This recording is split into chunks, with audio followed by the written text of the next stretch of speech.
date 9 की निंदांगी पुंग बारो अहिंग नोंयाइदगी अखोई टोटल शटडाउन लौथोकजरे हाइबसे मसी मियाम थमजरी अखोई गा लेंगाका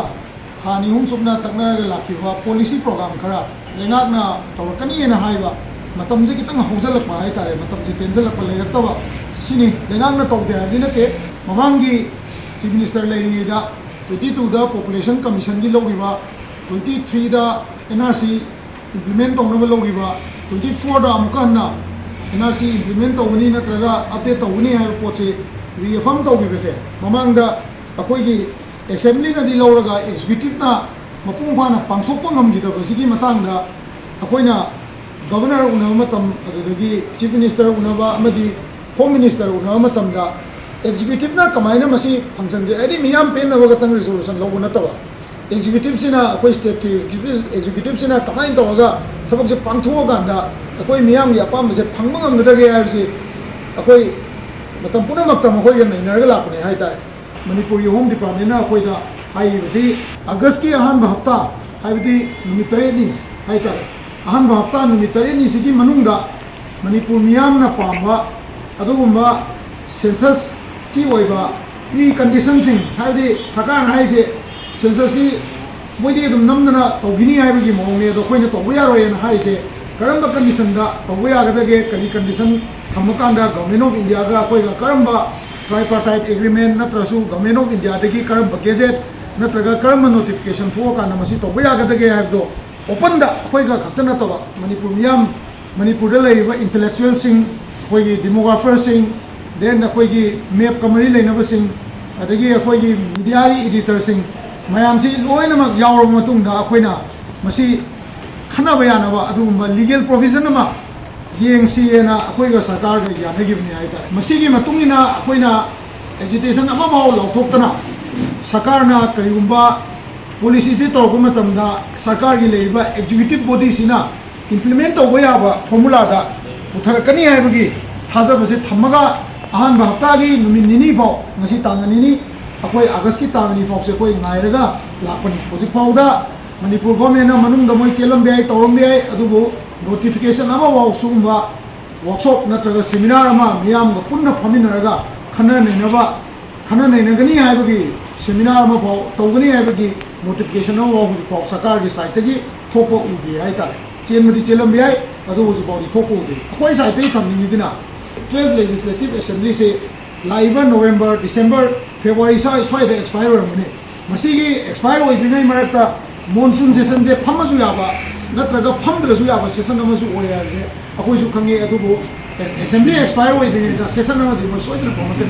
हाइगे दोरिबा फमिबिसे अतोपतोपा ऑर्गनाइजेशन क्या अमा अखोइगी सोशल लीडर क्या अमनसु असेंबली सेशन जे होजु डिमांड तौलेरि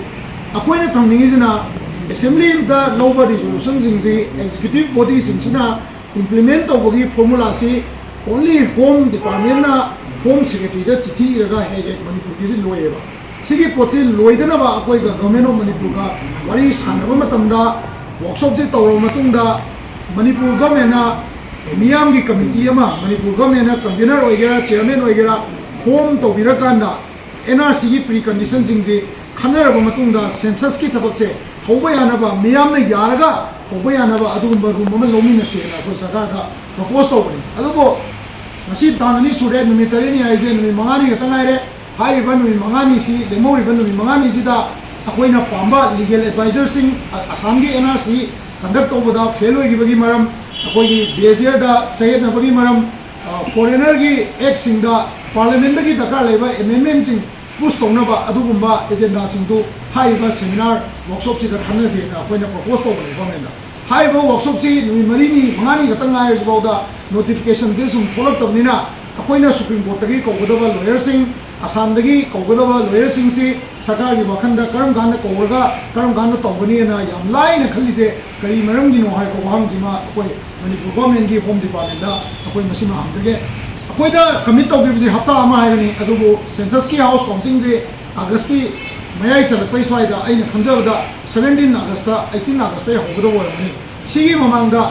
गवर्नमेंट दा अखोइना हप्ता अनिगुंबा अखोइदसु मियामदा वखन खंदनबा नैननबा मियामदा अखोइ कन्विंस तौना मतम पियो अदुगा सरकारनसु कन्विंस तौना होनो होना हायगनी अखोइना ꯃꯁꯤꯒꯤ ꯄ꯭ꯔꯤ ꯀꯟꯗꯤꯁꯟꯁꯤꯡꯁꯦ ꯅꯩꯅꯕꯒꯤ ꯃꯇꯝꯁꯦ ꯃꯐꯝ ꯃꯇꯝ ꯆꯥꯅ ꯇꯧꯗꯕꯤꯗ ꯁꯔꯀꯥꯔꯅ ꯍꯦꯛꯇ ꯈꯨꯗꯛꯇ ꯈꯔ ꯁꯤꯟꯖꯜꯂꯒ ꯃꯤꯌꯥꯝꯁꯤꯗ ꯁꯤꯒꯤ ꯀꯥꯏ ꯍꯥꯏꯖꯜꯂꯒ ꯍꯦꯛꯇ ꯂꯥꯟꯊꯣꯛꯑꯒ ꯄꯨꯈꯤꯒꯦ ꯇꯧꯕ ꯃꯥꯟꯕꯒꯤ ꯃꯃꯤ ꯑꯃ ꯑꯩꯈꯣꯏꯗ ꯌꯥꯝ ꯆꯥꯎꯅ ꯇꯥꯏ ꯍꯥꯏꯇꯥꯔꯦ ꯁꯤꯒꯤ ꯃꯃꯤꯁꯦ ꯇꯥꯕꯅ ꯃꯔꯝ ꯑꯣꯏꯔꯀꯥꯟꯗ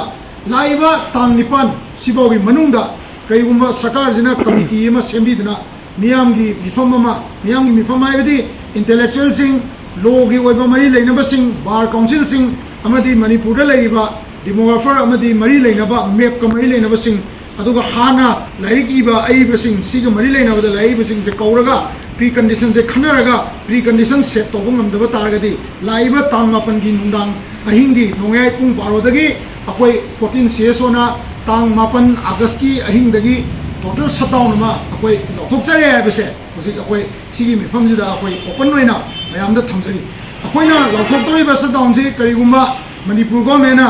ꯇꯥꯡ 9 ꯐꯥꯎꯒꯤ ꯃꯅꯨꯡꯗ ꯀꯃꯤꯇꯤꯁꯤ ꯐꯣꯝ ꯇꯧꯕꯤꯗꯅ ꯑꯩꯈꯣꯏꯒꯤ ꯃꯔꯤ ꯂꯩꯅꯕ इडिटोरियल इरिबा मैम मसिगी मतांगना खंगै मैमसे कौरगा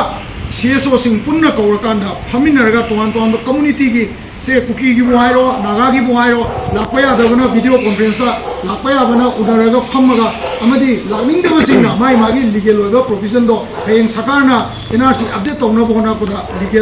लीगल ऑब्लिगेशन सिंग लातनबा अदुगुंबा स्टेप अमा सरकारना लौनिंगदबसे सिगी मतांगदगी कोबजबनेना सुमाइना थमजगे अखोइना हाइरिसि सरकारदा अखोइना वार्निंग पीबना चदे अखोइगा सरकारगा यानगिबदो मथौ ओइना पांथोपिरो डेट 8 फाउ मनुंगदा मोइना नुमित 3 नि हाइबनि अहानबा हप्ता हाइबनि अखोइ नोंमा हेना मतम पिजगे डेट 8 फाउ गी मनुंगदा मसि करिगुमा तौबो ngमदब तारगदि डेट 9 गी नुंदांगी पुंग 12 अहिंग नोंयाइदगी अखोइ टोटल शटडाउन लौथोकजरे हाइबसे मसि मियाम थमजरि